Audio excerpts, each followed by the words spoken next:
Hello students, today class about the second semester of BTC. This is our 9th class and today we discuss about topic which is what? Which is आपका जो है प्रकृतिवाद naturalism. ठीक है, तो आज आपकी जो है BTC सेकेंड सेमेस्टर की क्लास स्टार्ट कर रही हूँ। आपका जो है लेक्चर 9 है आज का, फर्स्ट पेपर का, वर्तमान भारतीय समाज और प्रारंभिक शिक्षा में। आपका जो है पिछली क्लास मैंने आप लोगों को डिस्कस किया था, आपकी जो प्रीवियस क्लास थी उसमें मैंने आपको डिस्कस किया था आदर्शवाद, आइडियलिज्म, उसको मैंने डिस्कस किया था।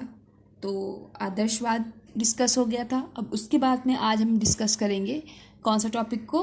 प्रकृतिवाद, नेचुरलिज्म। ठीक है, तो सबसे पहले हम, जैसा कि मैंने आपको बताया, कोई भी चीज़ को पढ़ने से पहले कोई भी चीज़ का अर्थ अगर हमें निकालना है तो उसका जो है हम शाब्दिक अर्थ देखते हैं। तो हम यहाँ देख लेते हैं प्रकृतिवाद जो है वो नेचुरलिज्म का जो है शाब्दिक अर्थ क्या होता है। तो नेचुरलिज्म मीन्स दैट कि आप लोग मतलब कि इसके नाम से ही जान गए होंगे कि आज हमें क्या पढ़ना है। ठीक है, तो आज हमें प्रकृतिवाद के बारे में पढ़ना है। तो जो प्रकृतिवाद होता है, नेचुरलिज्म जो है वो दो शब्दों से मिलकर बना हुआ है, नेचर प्लस इज्म। ठीक है, तो एल आपका यहाँ पर साइलेंट है। तो जो है नेचर प्लस इज्म, नेचर का मतलब है प्रकृति और इज्म का अर्थ होता है वाद। मतलब आप समझ गए आप लोग, मतलब ऐसा वाद जो प्रकृति से संबंधित हो, मीन्स दैट प्रकृति से संबंधित विचारधारा। आज हमें क्या पढ़ना है? प्रकृति से संबंधित विचारधारा। किसके अंतर्गत? प्रकृतिवाद के अंतर्गत। तो इसका हम अर्थ निकाल लिए कि ऐसा बात जो है जो प्रकृति से संबंधित हो। ठीक है, तो आज हमें उसको स्टार्ट पढ़ना है। तो देख लेते हैं, थोड़ा स्टार्ट करते हैं। जिससे स्टार्ट करने से पहले एक बार जो है मैं प्रीवियस क्लास को थोड़ा सा रिवीजन करा दूं कि जो मैं आदर्शवाद में, आप लोगों को याद होगा कि मैंने आदर्शवाद में पढ़ाया था, उसमें क्या पढ़ाया था मैंने कि जो जगत है, जो जगत है हमारा, वो क्या है, वो किस पर टिका था उसमें आदर्शवाद में? वह जो है आध्यात्मिकता पर टिका था ना। तो आज हम जो देख रहे हैं, जो जगत है वो किस पर टिका है उसको हम देखते हैं। जो हमारा आदर्शवाद था, आइडियलिज्म था, वो जो है दो जगत था, ऐसे जगत पर जो है डिपेंड था, जो आध्यात्मिकता पर डिपेंड था। ठीक है, उसमें मैंने दो चीज़ आपको बताया था, उसमें भी दो चरण थे, एक था परा और अपरा। परा का अर्थ भी मैंने आप लोगों को बताया था, जो दिखाई नहीं देता है, और अपरा मतलब जो दिखाई देता है। तो आज हम अब जो है, अगर मैंने आपको प्रीवियस क्लास थोड़ा सा डिस्कस कर दिया आज, तो आज हम जो है आज प्रेजेंट क्लास देखते हैं, इसमें हमें क्या पढ़ना है। ठीक है, प्रकृतिवाद। तो देख लेते हैं। देखिए, सबसे पहले हम इसमें देख लेते हैं कि इसमें समर्थक कौन से थे। आदर्शवाद में मैंने आप लोगों को बताया था सुकरात, हिगल, ये सब दार्शनिक जो है उस आदर्शवाद के समर्थक थे। और आज जो है प्रकृतिवाद के अगर हमें समर्थक देखना है तो मैं लिखी हूँ यहाँ पर अरस्तु, रूसो और हक्सले। ये जो दार्शनिक थे वो प्रकृतिवाद को मानने वाले थे। ठीक है, देखते हैं, स्टार्ट करते हैं। प्रकृतिवाद को भौतिकवाद अथवा पदार्थवाद भी कहा जा सकता है। अब यहाँ से काफ़ी सारी चीज़ें क्लियर हो रही हैं आपकी कि प्रकृतिवाद जो है उसे जो है भौतिकवाद और पदार्थवाद भी कहा जा सकता है। पेपर में आपके आ सकता है कि भौतिकवाद और पदार्थवाद, तो कंफ्यूज्ड मत होइएगा, प्रकृतिवाद को ही कहा जाता है। ठीक है, भौतिकवाद, देखिए आदर्शवाद जो था वो भौतिकता को नहीं मानता था। अब यहाँ पर क्या आ गया? भौतिकवाद आ गया। एक चीज़ क्लियर हो गई आपको कि जो प्रकृतिवाद था वो जो है भौतिकवाद को मानते थे। ठीक है, तो इस दर्शन के अनुसार प्रकृति ही सब कुछ है।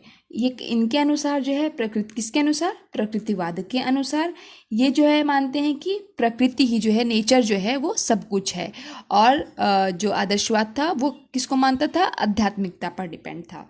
ठीक है, तो प्रकृति से अलग कोई आध्यात्मिक जगत नहीं है। अब ये क्या कह रहे हैं? ये कह रहे हैं कि जो है वो नेचर से अलग जो है कोई आध्यात्मिक जगत नहीं है, मीन्स दैट कि आध्यात्मिक जगत को नहीं मान रहे हैं। और जो आदर्शवाद हमारा था वो जो है वो आध्यात्मिकता को ही मानता था। ठीक है, तो इसलिए प्रकृतिवाद प्रकृति को ही अंतिम सत्ता मानते हैं। देखिए, नेचर को ही ये जो है अंतिम सत्ता मानता है। कौन? प्रकृतिवाद। और आदर्शवाद जो है किसको मानता था? वो आध्यात्मिकता को ही अंतिम सत्ता मानता था। It's that clear? तो आगे चलते हैं हम लोग, ठीक है। ये कहते थे कि आध्यात्मिक जगत को नहीं, ठीक है, मीन्स दैट कि आध्यात्मिक जगत को प्रकृतिवाद नहीं मानते थे। कंफ्यूज्ड मत होइएगा, धीरे धीरे समझ समझ कर पढ़िएगा, ठीक है। अब देख लेते हैं आगे। तो इतने से हमें अर्थ क्या निकला कि जो प्रकृतिवाद है वो नेचर पे ही डिपेंड था, वो नेचर को ही मानता था, वो जो है आध्यात्मिकता को नहीं मानता था, वो भौतिकता को मानता था, ठीक है। अब जायसे के अनुसार जायसे क्या कह रहे थे, क्या कह रहे हैं, देखिए, प्रकृतिवाद वह विचारधारा है जिसकी प्रमुख विशेषता आध्यात्मिकता को अस्वीकार करना है। वही बात कह रहे हैं जायसे भी कि प्रकृतिवाद जो है ऐसी विचारधारा है जो है वो आध्यात्मिकता को स्वीकार नहीं करता है, ठीक है, अस्वीकार करता है, अथवा प्रकृति एवं मनुष्य के दार्शनिक चिंतन में उन बातों को स्थान देना है जो हमारे अनुभवों से परे नहीं है। मीन्स दैट कि जो नेचुरलिज्म है वो क्या कहता है कि जो हमारे सामने जो हो रहा है, जो हमारे अनुभव से हो रहा है, वही जो है प्रकृतिवाद है, उसी को हम स्थान देते हैं, और जो हमारे अनुभव से परे है उसको जो है हम स्थान नहीं देते हैं, ठीक है। तो प्रकृतिवाद क्लियर अगर आप लोगों का हो गया हो तो अब हम देखते हैं आगे जो है वो सिद्धांत देखते हैं। क्या कह रहा है सिद्धांत? पहला अगर हम टॉपिक देखें इसका, समस्त संसार एक प्राकृतिक रचना है। ऑब्वियसली बात है, बिकॉज प्रकृतिवाद जो है वो नेचर पे ही को ही मान रहा है, तो वो यही कह रहा है कि जो पूरा संसार है हमारा वो जो है वो एक प्रकृति के द्वारा ही बनाई गया संसार है, वो प्रकृति ही है, जो पूरा संसार है वो नेचर ही है, ठीक है। तो whole world is a natural creation, ठीक है, मीन्स दैट कि समस्त संसार एक प्राकृतिक रचना है। आगे देखते हैं, दूसरे में कह रहे हैं सुखपूर्वक जीने के लिए प्राकृतिक जीवन ही उत्तम है।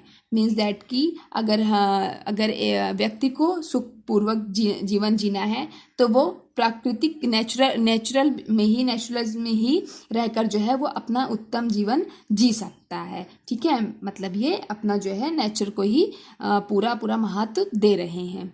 To live happily natural life is the best for ever.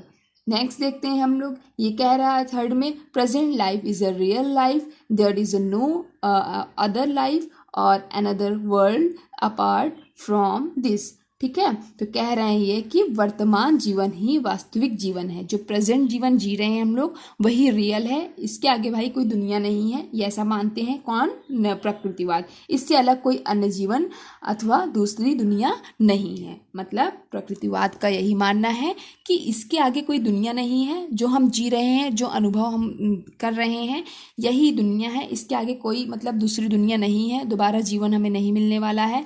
Second जीवन जैसे कहते नहीं है कि मृत्यु के बाद दूसरा जीवन होगा, ऐसा कुछ नहीं मानते। ये कहते हैं कि दूसरा दुनिया कुछ भी नहीं है, जो है सब यही प्रेजेंट है। जैसे कि आदर्शवाद हमारा क्या मानता था? परा को मानता था, जो दिखाई नहीं देता उसको भी वो मानता था, आध्यात्मिकता को मानता था। बट जो है ये हमारा प्रकृतिवाद जो है वो भौतिकता को ही मानता है। वो ये कहता है कि जो हमें दिखाई देता है वही सब पूरे जो है संसार है, वही नेचर है, और वो नेचर को ही महत्व देता है। तो आप जो है प्रकृतिवाद और आदर्शवाद में डिफरेंस भी अच्छे से समझ गए होंगे, और प्रकृतिवाद और आदर्शवाद का अर्थ भी जो है आप लोगों को अच्छे से क्लियर हो गया होगा। मिलते हैं नेक्स्ट क्लास में। नेक्स्ट क्लास आपका जो है देखते हैं, उसको डिस्कस करेंगे हम लोग नेक्स्ट दिन। आज के लिए इतना ही। Thank you class.